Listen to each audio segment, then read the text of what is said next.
Hello, everyone. This is Irina Sherbitsky, a local Palm Beach County realtor specializing in Palm Beach County, mostly Delray and Boca. And today I want to talk about senior living and senior living development. For those of you that watched my other videos, you know that I've spent many years working for an owner developer out of Atlanta, Georgia, who created one of the most amazing brands in senior living that was focused on really, it was a dementia community.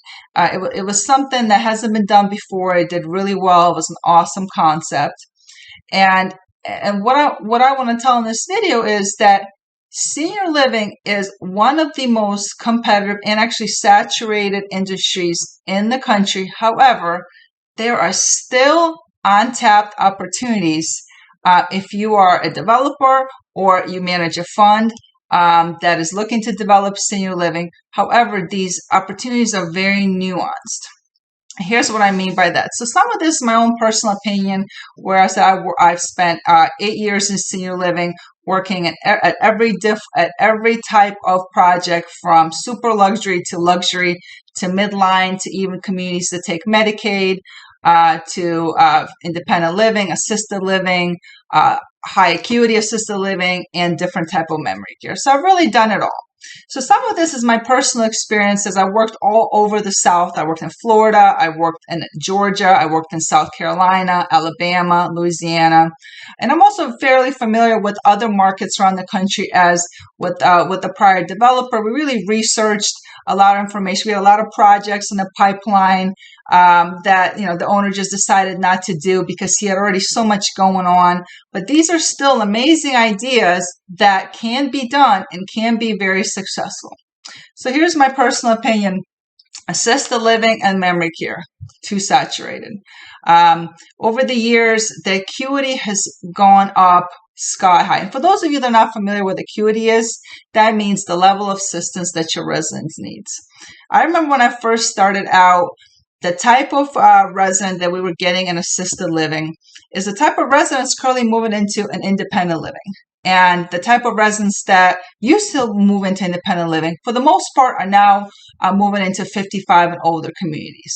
And the type of residents that are moving into assisted living are the type of residents that used to be in nursing homes. So the level of needs has really risen, and communities have started hiring a lot more nurses, some even nurse practitioners on staff. They've started providing a lot more services. When I started providing services like catheter care and sliding scale diabetes was very rare. You almost never saw it. Now you see it fairly often. The two-person transfers, Hoyer lifts, these things were used to be only in nursing homes. Now you see them fairly routinely in assisted living. So what that means is, yes, there is a silver tsunami where a lot more people are getting older each day.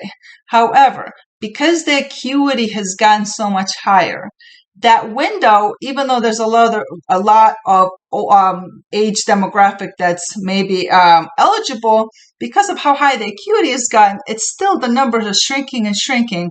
But the inventory of communities, in particular in the South, have just really skyrocketed, and it really just put pressure on everyone. And what some people don't realize is it is not uncommon to have a failing community. I've done a lot of consulting all over the country.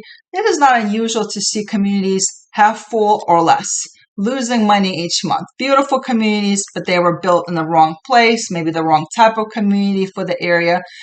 So the average person may not know it, but it is very routinely that communities are, 10 to 50% occupied, and just are losing money. And really, in many cases, there's nothing that can be done.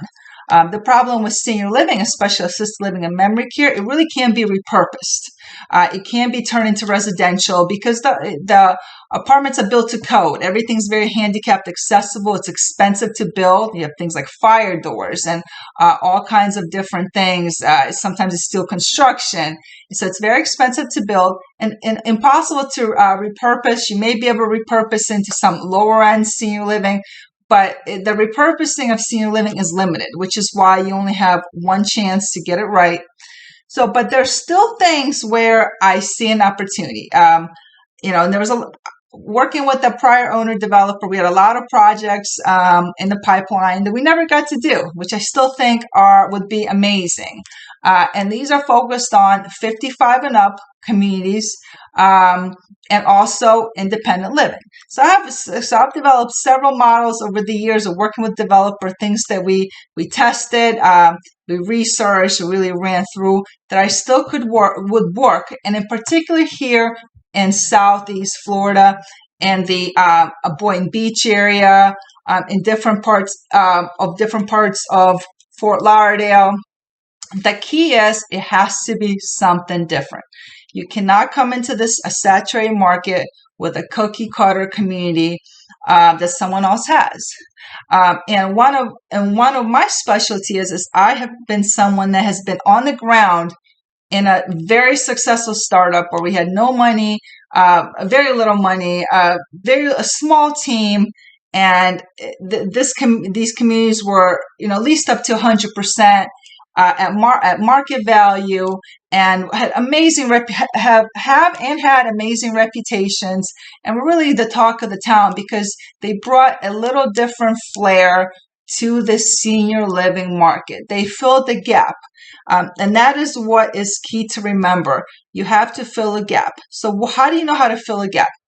Most investors work with private equity or, they have a fund, but they've never really worked in senior living themselves. And a lot of times they hire consultants out of different markets, or maybe some of these consultants have worked in your local market, but years ago. And the market has changed in the last couple years. I mean, it's day and night from 2 years, 5 years ago.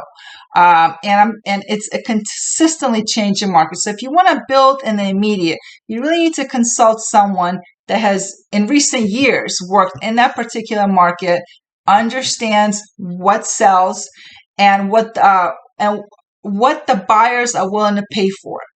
There's a lot of features that senior livings create where they're nice, but the question you should ask yourself is does the buyer feel like that feature is worth an extra $200 a month? Or does some of the amenities or some of the a pool, for instance, in certain places, is a pool worth an extra so-and-so a month? In some cases, yes, but in some cases, no.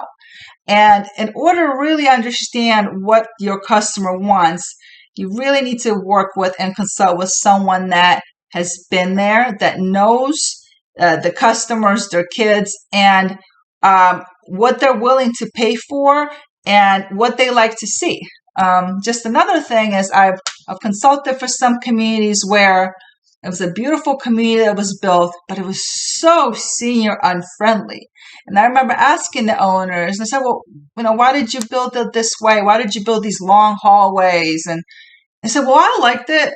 And I said, well, a senior and a walker can't navigate these long hallways. And they would look at me with this blank stare. So that's another thing with some of these developments and construction. You got to build it for what the seniors want to buy, for what the senior kids wants to pay for what will solve their problem, what will make it easier for them, not necessarily what you like, because there's actually a big difference in preferences and likes between each generation, and particularly if you're looking at what somebody from a silent generation would like to a Gen Xer, completely different.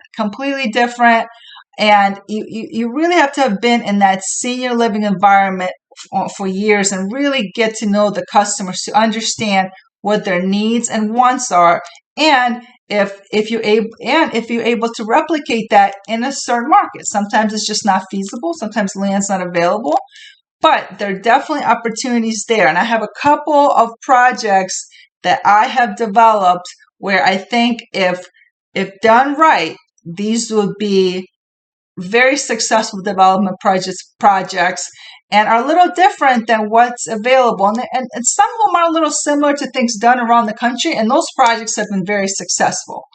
So if you're interested, if you're part of a fund or you're interested in senior living development, give me a call at 440-213-3300. 440-213-3300.